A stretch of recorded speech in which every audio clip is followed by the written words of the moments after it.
Around popular circles, it seems that the millennial issue of how the kids are adapting to the stressors that they have today needs to be addressed. Where they're not really having a positive way of adapting to these stressors. It becomes very hard, overwhelming, and we're having a big issue surrounding their mental health and more extensively their emotional health.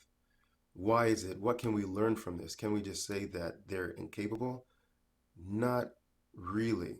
If we're to look at this in a way of a kind of corrective way, a way of showing us our own reflection as generations past, it's that this generation is showing us more than ever that we have, in previous generations, not spoken great enough to the emotional side of things and the mental side of things.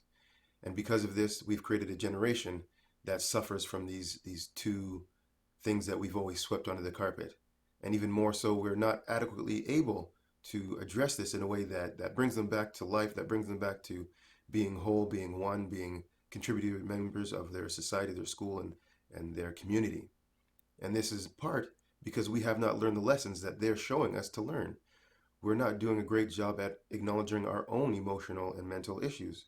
We're kind of, again, trying to say like it's not happening. But the society that existed in our time does not exist anymore. So the things that made it okay to not address and kind of allowed you to hide behind addressing these issues has dissipated. That kind of culture, that kind of do it anyway, get it done. So what? Keep pushing through. The strong things we had there, we have greater sense of community back then. We had greater sense of family, purpose, of even though you're getting the tough love, there's a helping hand to get you anyway. We had grandma to talk to, grandfather to talk to. We had peers, we had parents, we could always talk to them, we could always go to them.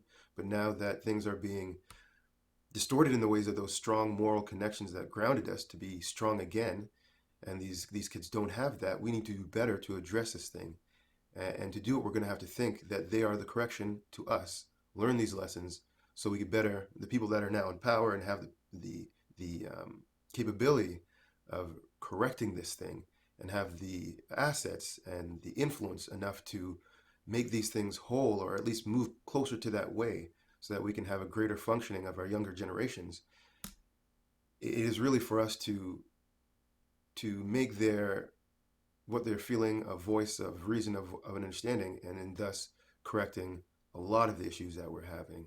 So it's not the fact that they're incapable, it's the fact that they are showing us our incapability of addressing them and helping them in a way of giving them guidance.